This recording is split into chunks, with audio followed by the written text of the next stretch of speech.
Pada kesempatan kali ini, Bu Guru akan menjelaskan soal-soal yang berada di buku tema pada halaman 152 sampai 154. Anak-anak bisa buka bukunya pada halaman 152. Di situ disajikan soal-soal penilaian akhir tema 1. Untuk soal yang pertama, disajikan sebuah paragraf untuk menjawab soal nomor 1 sampai 4. Barongko merupakan makanan khas Makassar yang terbuat dari pisang. Makanan ini dibuat dengan cara dihaluskan, kemudian dicampur telur, santan, gula pasir, dan garam. Selanjutnya, adonan barongko dibungkus daun pisang, lalu dikukus. Jika sudah matang, barongko biasa disimpan dalam kulkas. Makanan ini enak dimakan dalam kondisi dingin. Pertanyaan yang nomor 1, gagasan pokok paragraf tersebut adalah, diingat, gagasan pokok itu biasa ditemukan pada awal atau akhir. Sesuai dengan paragraf ini, gagasan pokoknya berada pada kalimat pertama, yaitu barongko makanan khas Makassar yang terbuat dari pisang. Berarti jawabannya yang B. Kemudian yang nomor 2, informasi yang dapat ditemukan dalam paragraf tersebut adalah informasi yang tepat, yaitu yang D.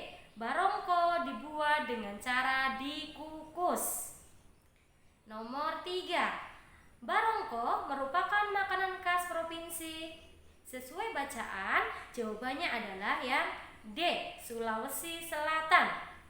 Nomor 4, barongko sangat cocok dimakan dalam keadaan, jawabannya adalah yang D. Dingin. Nomor 5, Bu Resti selalu membagikan angpau pada hari raya keagamaannya. Bu Resti beribadah di titik-titik. Membagikan angpau merupakan kebiasaan agama Konghucu. Jadi, agama Konghucu itu beribadah di kelenteng, yang D. Nomor 6, Reni menarikan tari Pakarena dalam acara ulang tahun sekolahnya. Tari yang disampaikan Reni berasal dari Pakarena, berasal dari yang D. Sulawesi Selatan. Nomor 7, masyarakat tidak menggunakan alat elektronik dan tidak menggunakan kendaraan. Mereka memiliki kepercayaan untuk tidak menikah dengan orang lain sukunya. Mereka mendiami wilayah di Provinsi Banten. Masyarakat yang dimaksud berasal dari suku bangsa titik-titik. Jawabannya adalah yang A. Baduy Dalam. 8. Garuda Pancasila sebagai lambang negara Indonesia merupakan salah satu alat pemersatu bangsa. Selain sebagai alat pemersatu bangsa, Pancasila berperan sebagai A. Dasar negara. Nomor 9, perhatikan pernyataan berikut. 1. Saluang dibunyikan dengan cara dipetik. 2. Bagian kecapi yang menghasilkan bunyi karena bergetar adalah dawainya. 3. Banyak getaran yang terjadi setiap detik disebut amplitudo. 4. Tinggi rendahnya bunyi ditentukan oleh frekuensi. Pernyataan yang benar ditunjukkan oleh angka. Yang benar adalah yang D.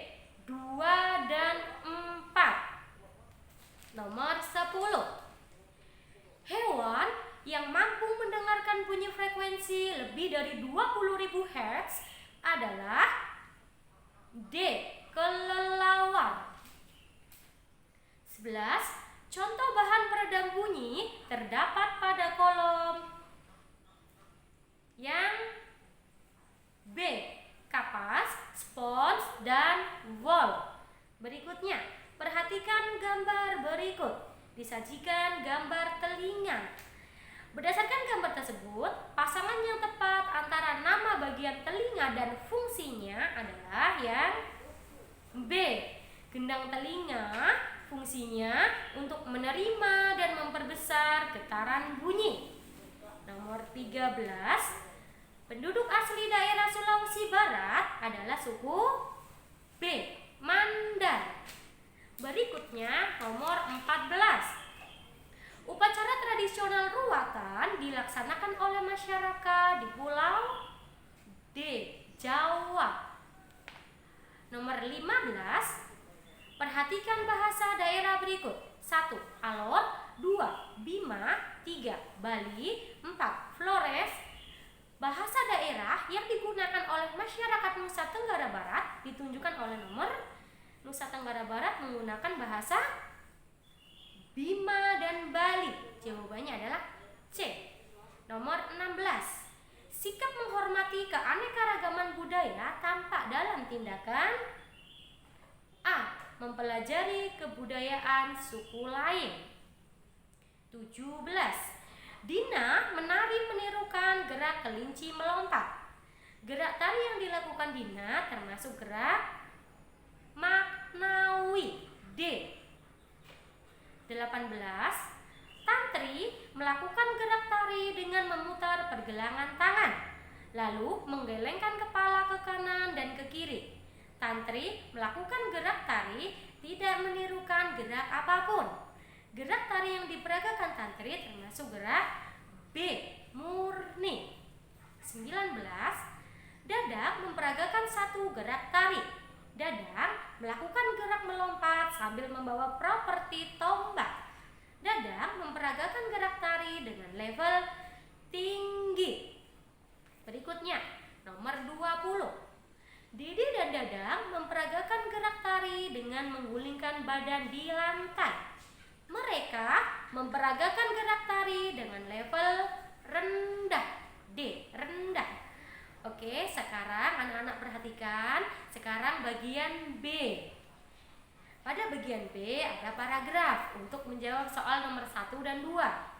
Paragrafnya, sega jamblang atau nasi jamblang merupakan kuliner khas kota Cirebon. Nama jamblang berasal dari nama daerah di sebuah barat di kota Cirebon. Tempat tersebut merupakan tempat asal pedagang nasi jamblang. Nasi jamblang Cirebon merupakan salah satu kuliner Nusantara yang patut dilestarikan. Pertanyaannya, gagasan pokok paragraf tersebut ditunjukkan oleh kalimat berangka. Gagasan pokoknya berada di awal, di angka 1. Nomor 2. Kata sega memiliki persamaan arti dengan kata nasi. Sega itu bahasa Jawa, bahasa Indonesianya nasi. Oke, yang nomor 3. Perhatikan gambar berikut. Gambar di atas merupakan penerapan sikap persatuan di lingkungan. Berdasarkan gambar itu, mereka sedang melakukan kegiatan kerja bakti pada lingkungan masyarakat. Nomor 4. Sistem keturunan menurut garis ibu disebut juga matrilineal. Guru ulangi, matrilineal. Berikutnya nomor 5. Gelombang bunyi yang masuk ke dalam telinga kadang terlalu tinggi. Akibatnya, tekanan di dalam lubang telinga juga meningkat. Untuk mengurangi tekanan, saluran eustachius akan titik-titik, sehingga tekanan di dalam dan di luar gendang telinga akan seimbang. Jawabannya adalah saluran eustachius akan membuka. Nomor 6. Bunyi letusan gunung api terjadi sangat keras. Bunyi tersebut memiliki amplitudo yang keras dan terjadi mendadak. Jenis bunyi dinamakan detum. Nomor 7. Perhatikan gambar berikut. Makanan pada gambar di atas merupakan makanan tradisional dari Palembang atau Sumatera Selatan. Itu adalah gambar empek-empek. Nomor 8. Bahasa Indonesia adalah bahasa nasional yang berperan sebagai bahasa titik-titik. Bahasa Indonesia itu digunakan sebagai bahasa persatuan. Nomor 9. Sista menari dengan meniru orang menjala ikan. Gerak tari yang diperagakan sista termasuk gerak maknawi. 10. Denny memperagakan gerak tari dengan melangkahkan kaki tegap ke depan, meniru gerak tentara berbaris. Gerak tari yang dilakukan Denny termasuk gerak maknawi. Berikutnya sekarang kita ke bagian yang C. Anak-anak perhatikan di bagian C, di situ disajikan paragraf kembali. Dilihat nomor 1. Paragraf berikut untuk soal nomor 1 saja. Paragrafnya, tapak kolo merupakan hidangan tradisional Nusa Tenggara Timur yang dibuat secara turun-temurun.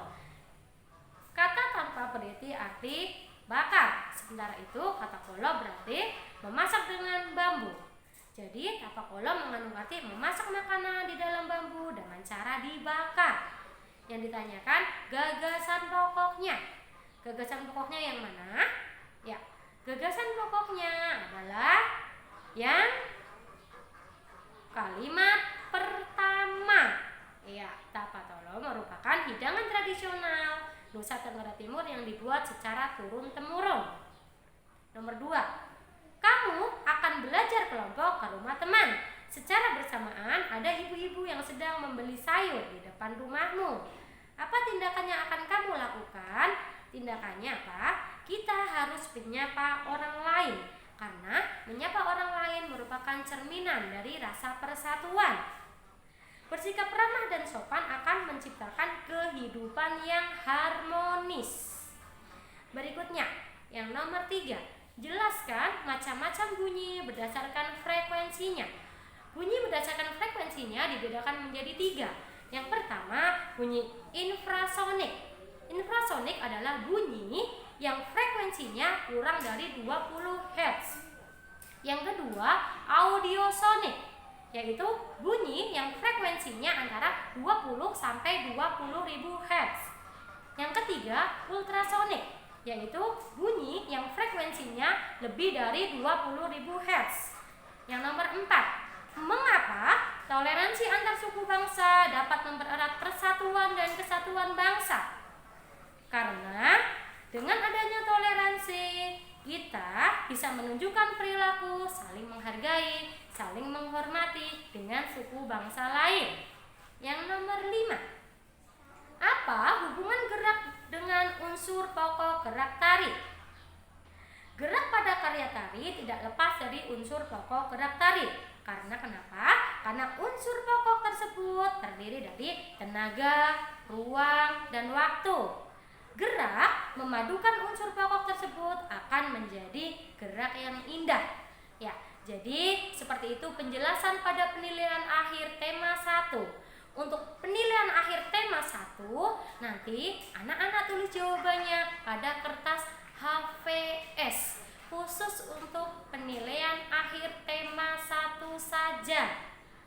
Sekian penjelasan dari Bu Guru. Wabillahi taufiq wal hidayah. Wassalamualaikum warahmatullahi wabarakatuh.